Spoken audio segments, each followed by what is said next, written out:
A new study finds more young people are choosing permanent contraception since the Supreme Court decision to overturn Roe v. Wade. They're asking for permanent sterilization. So permanent sterilization, tubes removed. Yes. According to the Journal of the American Medical Association, there has been an increase in vasectomies and tubal ligations, sometimes called getting your tubes tied, in young people between the ages of 18 and 30. Ми живемо у світі, де люди народжують все менше дітей через страх за їхнє майбутнє. Але прапорів, ідеологій і ворогів стає все більше. Ми нескінченно сперечаємося про те, хто правий і за що варто боротися. Але все рідше ставимо просте запитання. Заради кого все це взагалі відбувається? Фільм «Дитя людське» – це не пророцтво і не фантастика. Це демонстрація світу, який втратив мету. Світ, у якому політика замінила мораль, а ідеологія – здоровий глузд. Тут не народжуються діти, але народжуються культи. Не будуються школи для майбутніх поколінь. Зате будуються стіни, табори і зони контролю. Це не історія про безпліддя. Це історія про цивілізацію, яка перестала бачити причини жити. І тому знайшла безліч причин убивати.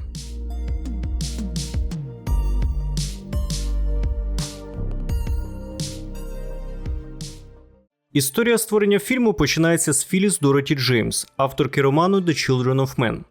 У 1996 році продюсерська компанія Beacon Pictures зв'язалася з Джеймс щодо екранізації її твору. На укладення угоди пішов майже рік переговорів, і Філіс Дороті висунула конкретні вимоги, які Beacon мали виконати, перш ніж отримати права на екранізацію. Наприклад, вона вимагала, щоб книга була екранізована як повнометражний фільм, а не як телесеріал. Після того, як Beacon Pictures отримали права, написанням сценарію займалося декілька людей, але не вимальовувалося чіткої структури. Зрештою, у 2001 році студія найняла Альфонсо Куарона, щоб він очолив проєкт. На той час він вже був відомий завдяки своїм успішним фільмам «І твою маму також» та «Великі сподівання».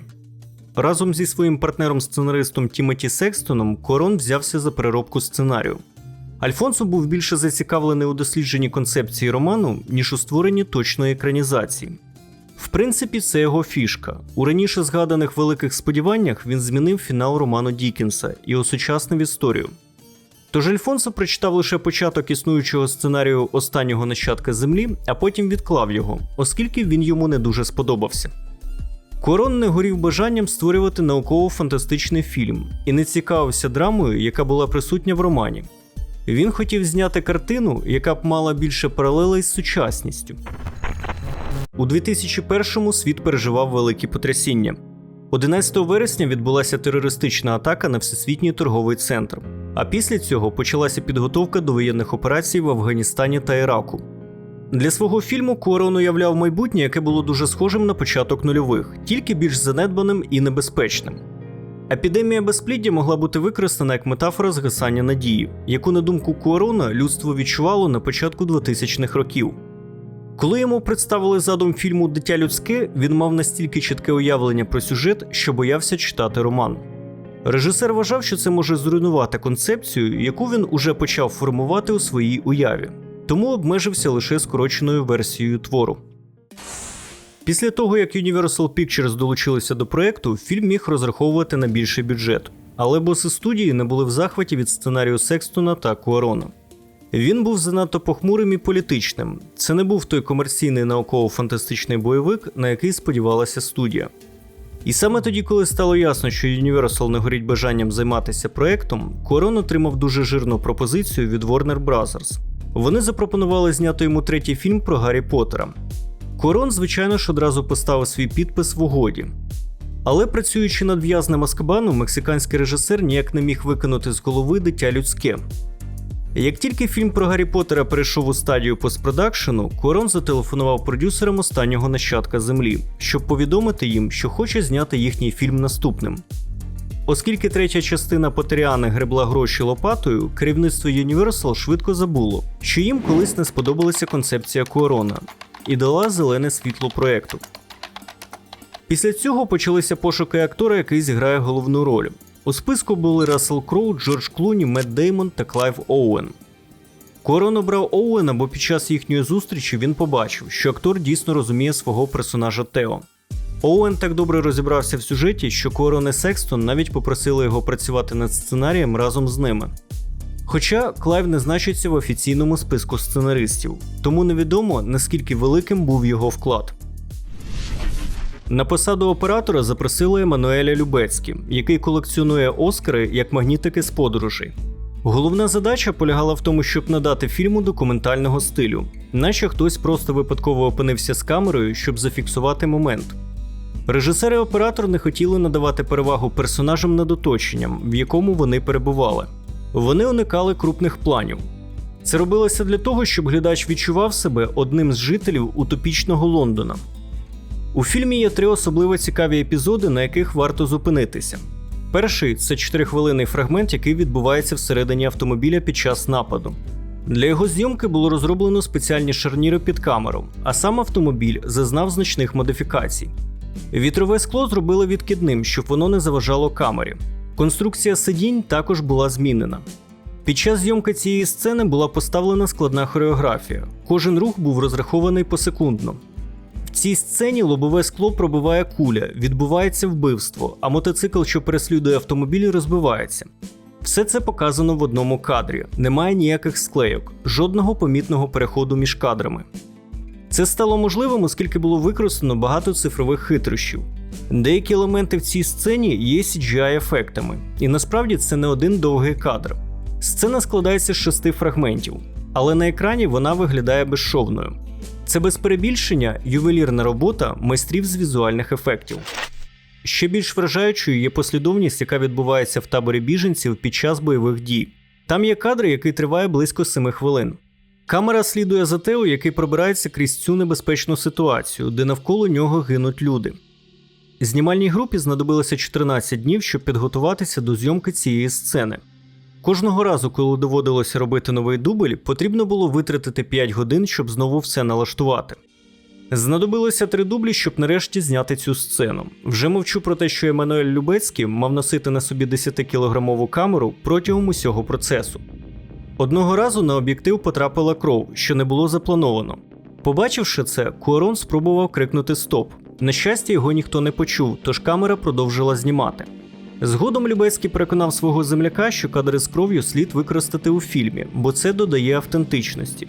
Ця кров залишається в полі нашого зору досить довго. Так само, як і епізод з автомобілем, сцена у зоні бойових дій містить приховані склейки, які важко помітити. Мені подобається «Дитя людське» саме через цей мікс похмурого артхаусу з видовищним бойовиком. Насправді, таких фільмів одиниці. Народження дитини – ще одна сцена, знята одним довгим кадром, в якій також використані вражаючі переконливі спецефекти. Нижня частина тіла Кі в цій сцені була фальшивою, і знімальна група просунула через неї манекен дитини, який потім був видозмінений за допомогою цифрових ефектів. На початку фільму терористи підривають кав'ярню на Фліт-стріт. Цей вибух був знятий в Лондоні всього через 1,5 місяці після того, як місто постраждало від 4 терактів. В результаті цих атак загинули 56 осіб, і сотні були поранені. Тим не менш, влада Лондона надала Куарону дозвіл на зйомки цієї сцени, оскільки вона була затверджена ще до того, як сталися ці жахливі події. У фільмі безліч різноманітних відсилок. Сцена з коровами є прямою відсилкою до картини Боттічеллі «Народження Венери». Коли Тео бачить, що Кі вагітна, він реагує на це як на якусь релігійну подію, в чому є сенс, зважаючи на сюжет фільму. Повітряна куля у вигляді свині, яка літає над електростанцією Баттерсі, є відсиланням до обкладинки альбому Pink Floyd «Animals». І якщо вже зайшла мова про британських музикантів, то в саундтрек були включені ледь не найкращі представники музичної сцени Туманного Альбіону. Від Rolling Stones до Aphex Twin кожна пісня на своєму місці і чудово підсилює атмосферу того чи іншого епізоду. Сцена, де матір оплакує свого вбитого сина – це відсилка до скульптури Мікеланджело, яка називається «П'єта» або «Оплакування Христа». В одному з епізодів фільму персонаж Найджел каже, що йому не вдалося придбати Ла П'єту. По сюжету його місія полягала в тому, щоб зберігати твори мистецтва. Майкл Кейн особливо виділяється через свій зовнішній вигляд. Він був зовсім не схожий на своїх типових героїв. Майкл вирішив зіграти Джаспера як старшу версію Джона Леннона, що теж є свого роду даниною пошани, оскільки Кейн та Леннон товаришували в свій час. Також у фільмі є й комічні елементи. Наприклад, єдині люди, які не живуть у злиднях, це колишні комуністи. А вишенькою на торті є те, що вони побудували свою фортецю в покинутому банку, символі капіталізму. Коли Куарон завершив роботу над стрічкою і був готовий фінальний варіант монтажу, студія не знала, як просувати фільм. Можливо, помилки в маркетинговій стратегії якраз і стали причиною провалу картини. Глядач не міг зрозуміти, чи це динамічний сайфай, чи медитативні роздуми на тему кінця світу. З бюджетом $70,5 мільйонів «Дитя людське» зібрало 35 мільйонів у північноамериканському прокаті. Міжнародний прокат збільшив цю суму до 70 мільйонів, що можна вважати шаленими грошима, якщо у вас немає 70 мільйонів. Але зважаючи на те, що у бюджет фільму не включаються витрати на рекламу, стає одразу зрозуміло, наскільки керівництво Universal було розлючене. Пізніше Куарон згадував, що це був найгірший період в його житті. І тільки після виходу «Гравітації», яка мала шалений успіх, він зміг врятувати свою кар'єру. Втім, фільм отримав високі оцінки від критиків, і багато з них включило його до переліку найкращих стрічок 2006 року. «Дитя людське» було номіноване на Оскар за найкращу операторську роботу, найкращий монтаж і найкращий адаптований сценарій, але не отримало жодної статуетки. Незважаючи на те, що від оригінального роману мало що залишилося, Філіс Джеймс також вподобала фільм. Альфонсо Куарон отримав від неї лист, в якому вона висловила своє захоплення картиною. Моторошне бачення майбутнього Куарона є цілком правдоподібним. І чим більше часу проходить з моменту релізу фільму, тим менше він скидається на наукову фантастику. Наприклад, починаючи з 2022 року, у США зростає попит на стерилізацію серед молодих та бездітних жінок. Серед основних факторів виділяють зміну законодавства щодо абортів, а також економічні чинники. Натрапляв на відео в інстаграмі, де одна молода мама показувала, скільки їй коштувало народити дитину – більш ніж $50 000. Хоча у фільмі причини відсутності народжуваності пов'язані з епідемією безпліддя, важко не замислитися, як буде розвиватися суспільство, в якому можливість народити дитину перетворюється на розкіш. А зараз дійсно вдалий час, щоб освіжити в пам'яті цей чудовий фільм, та вкотре переконатися, що не мистецтво імітує життя, а життя імітує мистецтво.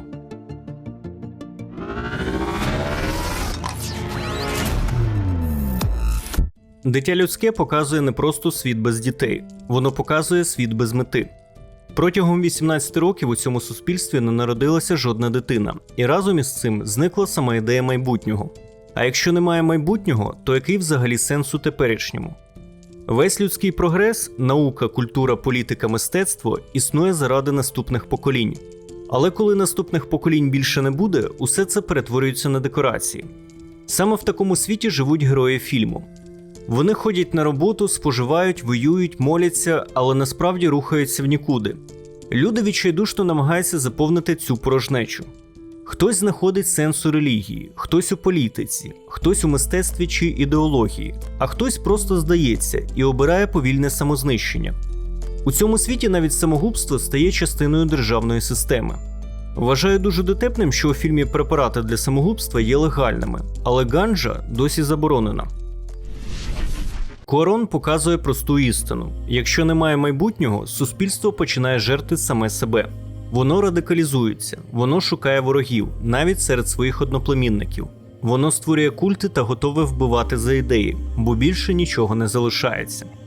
Головний герой Тео не борець і не рятівник. Він те, чим стає людина, коли вже все втрачено. Йому байдуже. Він не воює в коментарях, не розповідає, який салат не можна їсти на Новий рік, не рятує світ, не вірить у правильні сторони історії. Він просто хоче, щоб його залишили у спокої. І, чесно кажучи, у цьому фільмі він виглядає найбільш адекватним. Навколо нього люди, які божеволіють кожен по-своєму. Одні вірять у релігію, інші у політику, треті у мистецтво, яке через 100 років вже ніхто не побачить. Вони накопичують сенси як сміття, бо бояться залишитися наодинці з порожнечою. Наш брат Тео – повна протилежність усім цим пошукам. Він не вірить ні в що, він просто існує. Його байдужість – це не прояв цинізму, це результат втрати. Його дитина померла, і разом із нею для нього померло майбутнє. Те, що відбувається з людством, Тео пережив раніше і особисто. Навкруги люди все ще чіпляються за символи. Створюють культ навколо Дієго Рікардо, хлопця, який став ідолом лише тому, що був наймолодшим у світі. Суспільство оплакує його смерть сильніше, ніж вибух, який стався в цей же день і забрав десятки життів. Символ став важливішим за життя. Держава, зіткнувшись із повним колапсом, скочується у фашизм. Іммігрантів переслідують, ізолюють, знищують. Пропаганда звучить усюди. Але фільм не намагається показати уряд як абсолютне зло. Він ставить страшніше запитання. А який вибір лишається у світі, що вмирає? Люди, зламані страхом і відчаєм, готові вірити будь-кому, хто пообіцяє сенс. Саме тому в цьому світі процвітають релігійні фанатики, революційні угрупування і радикальні ідеології. Боротися завжди легше, ніж жити без надії. Група активістів під назвою «Риби» також знаходить свою мету в боротьбі. Але навіть вони готові використати справжнє диво, а саме вагітність Кі, як політичний інструмент. Дитина, яка мала б об'єднати людство, стає розмінною монетою. Саме в цей момент Тео змінюється. Коли він усвідомлює, що на кону не ідея і не прапор, а реальне життя, він перестає бути спостерігачем і починає діяти. У фіналі, коли народжується дитина, відбувається диво не біологічне, а людське. Солдати, що секунду тому вбивали одне одного, припиняють стріляти. Не через наказ, не через ідеологію, а тому, що інстинктивно розуміють – перед ними майбутнє. Хоча через хвилину бойові дії знову продовжуються, наче натякаючи, що жодне чудо не здатне зупинити жагу людини до самознищення. Дитя людське містить в собі дуже просту ідею. Без майбутнього всі наші переконання, війни, боги і прапори не мають жодного значення. Проте, поки існує хоча б шанс на завтра, у нас ще є причина залишатися людьми. Але, звісно ж, є й інша сторона медалі. Бо якщо подивитися на наш світ уважно, виникає не тільки страх перед відсутністю майбутнього, а й зовсім інше, більш незручне питання. А чи варто це майбутнє взагалі продовжувати? Світ, у якому ми живемо, жорстокий. Він побудований на війнах, цинізмі, лицемірстві та системному обмані. Цей світ, де політики посміхаються перед камерами, поки ухвалюють рішення, які калічать цілі покоління. Світ, у якому люди навчилися говорити правильні слова, але давно розучилися нести за них відповідальність. І в такому світі народження дитини може виглядати не як надія, а як вирок. Можливо, відмова від народження – це не поразка, а форма протесту. Спроба сказати – ми не хочемо передавати в спадок страждання просто тому, що так заведено.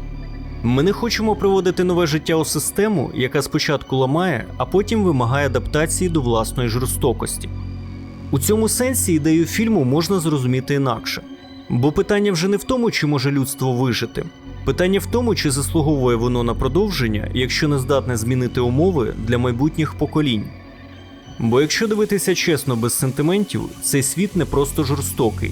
Він системно ворожий до людини. Він винагороджує брехню, карає наївність і перетворює емпатію на слабкість. І в такій реальності народження дитини – це не акт любові, це акт примусу. Рішення прийняте за того, хто ще не має голосу, але на якого вже накидають ярмо обов'язків. Куарон не дає простої відповіді. Він не каже, що народження – це завжди добро. Але не стверджує, що відмова від продовження роду – це вихід. Він залишає нас між цими двома крайнощами. Між страхом перед майбутнім і страхом перед порожнечею. Між бажанням захистити життя і небажанням прирікати його на біль. І, можливо, найчесніша думка, яку пропонує дитя людське, полягає в тому, що проблема не в епідемії безпліддя, а в світі, який змусив нас сумніватися, що варто взагалі приводити в нього нове життя. Дитя людське – це фільм про те, що цивілізація тримається не на ідеях, вона тримається на майбутньому. Заберіть його, і залишаться тільки інстинкти, страх і бажання когось знищити.